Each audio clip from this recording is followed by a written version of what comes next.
Di pagi hari yang indah, sambil menikmati indahnya Sungai Mentaya atau Sungai Sampit, ada sebuah kisah dari Sampit. Sebuah kisah legenda Pulau Naut dan Pulau Lepeh.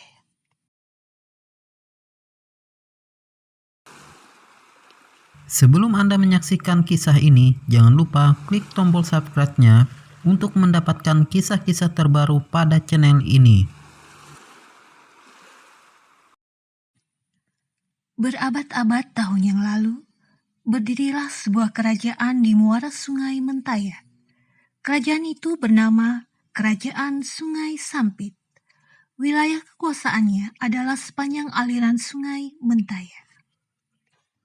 Kerajaan ini dipimpin oleh raja yang baik hati, yang bernama Lumuh Peang. Raja memiliki 2 orang anak, yang bernama Lumuh Lenggana dan Lumuh Sumpit.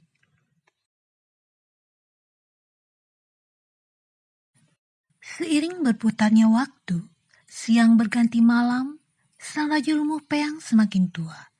Tiba saatnya sang raja mulai memanggil kedua anaknya. Anak tertuanya, yaitu putri yang cantik jelita bernama Lumuh Lenggana, dan adiknya yang bernama Lumuh Sumpit. Sang putri Lumuh Lenggana merasa heran sekali mengapa ayahnya memanggil mereka. Raja Lumuh Peang lalu mengeluarkan benda bercahaya biru di balik jubahnya.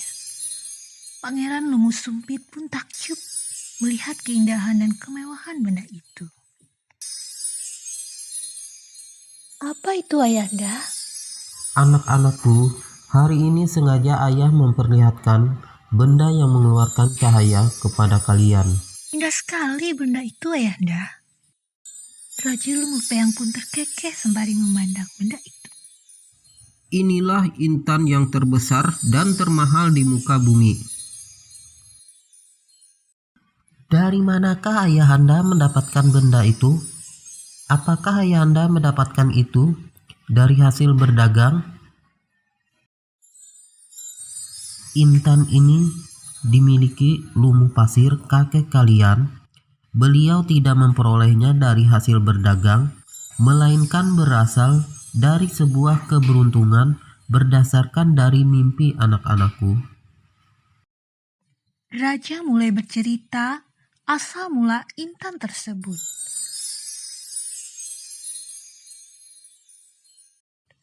Bertahun-tahun yang lalu, Raja Lumuh Pasir pergi ke daerah pedalaman di hulu Sungai Sampit. Raja memasuki hutan sesuai petunjuk dari dalam mimpi. Jauh menyusuri hutan bersama prajuritnya, Raja menemukan sesosok ular besar.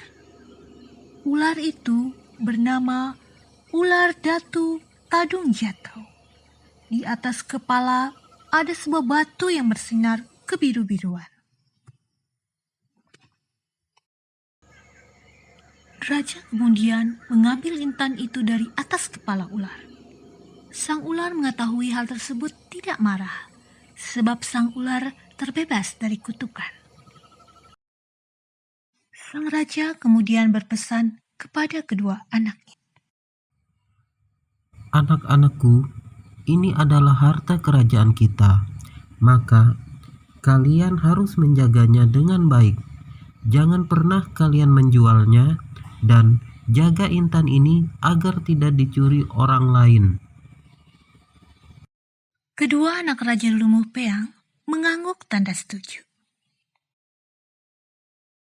Suatu hari, Putri Lumuh Lenggana menemui sang raja. Putri Lumuh Lenggana meminta kepada sang raja untuk membuatkan lanting. Raja Lumuh Peang lalu memerintahkan prajuritnya untuk membangun sebuah lanting. Setelah beberapa bulan kemudian, lanting untuk Lumuh Lenggana jadi. Dan Lumuh Lenggana akhirnya pergi menggunakan lanting tersebut untuk berdagang. Mendengar hal itu, Pangeran Lumuh Sumpit pun menghadap kepada Raja Lumuh Peang. Lumuh Sumpit menyampaikan permintaannya untuk mengikuti Lumuh Lenggana untuk berdagang. Tetapi bukan lanting yang diminta, melainkan uang sebagai modal untuk berdagang. Dengan uang itu, Lumu Sumpit berpikir untuk berjudi dan bisa menjadi kaya dengan cepat. Usaha dagang Lumu Lenggana maju pesat. Berbeda dengan sang kakak, Lumu Sumpit terus berjudi, hartanya semakin lama semakin berkurang. Tidak lama kemudian, Raja Lumu Peang meninggal dunia. Kepemimpinan istana pindah ke anak-anaknya. Akan tetapi, Lumu Sumpit tetap memilih untuk terus berjudi. Hingga saatnya, Lumu Sumpit mendatangi Lumu Lenggana untuk meminta uang. Namun, Lumu Lenggana tidak memberikan uang kepada Lumu Sumpit. Hingga Lumu Sumpit pun berkata, "Wahai kakakku, aku mohon, berilah intan peninggalan ayahanda. Aku berjanji, jika intan itu terjual, akan kuganti kembali, Kak." Mendengar hal itu, Putri Lumu Lenggana terkejut dan tidak memberikan intan itu pada Lumu Sumpit. Pada akhirnya, ketika malam tiba, Lumu Lenggana diam-diam meninggalkan istana untuk menuju hulu sungai Sampit. Akan tetapi, cahaya yang dipancarkan intan itu tetap menembus kain yang membungkusnya. Pada saat itu, Lumu Sumpit yang duduk di tajuk haluan kapalnya melihat cahaya yang menaiki di atas bukit. Lumu Sumpit pun mulai curiga. Cahaya apa itu? Jangan-jangan kakak membawa intan itu agar aku tidak bisa mendapatkannya. Pangeran Lumu Sumpit akhirnya marah. Awas kau Lumu Lenggana, kembalikan intan itu. Kau kira hanya kau yang bisa menguasai intan itu? Lumu Sumpit lalu berlari menyusul Lumu Lenggana. Mendengar teriakan sang adik, Lumu Lenggana pun mulai panik. Bagaimana ini? Aku harus menjaga intan ini sesuai perintah ayahanda. Lumu Lenggana pergi menuju lantingnya yang ada di tepi sungai. Pangeran Lumu Sumpit terus mengejar Lumu Lenggana seraya mengasungkan mandaunya. Sadar adiknya terus mengejar dan semakin kalap untuk membunuhnya. Dengan rasa takut yang luar biasa, Lumu Lenggana menengadahkan tangannya ke langit seraya berseru, "Wahai Tuhan yang menciptakan langit dan bumi ini, jangan sampai hamba celaka di tangan adik hamba ini. Tolonglah hambamu ini. Tuhan, ambillah kami dengan kekuasaan-Mu. Turunlah kutukan kepada kami. Jangan sampai hambamu ini mati dibunuh adik hamba sendiri."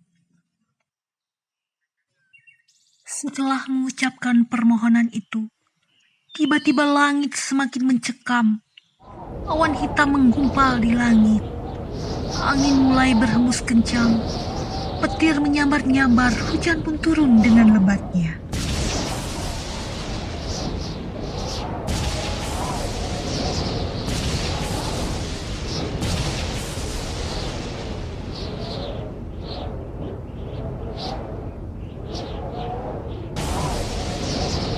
Ombak yang deras karena hembusan angin yang kencang membuat perahu Lumu Sumpit terombang-ambing, dan akhirnya Lumu Sumpit ikut tenggelam bersama perahunya. Begitu juga lanting Lumu Lenggana yang terbuat dari batang-batang kayu yang besar dan kuat tidak bisa menahan derasnya ombak dan angin, sehingga Lumu Lenggana dan lantingnya tenggelam.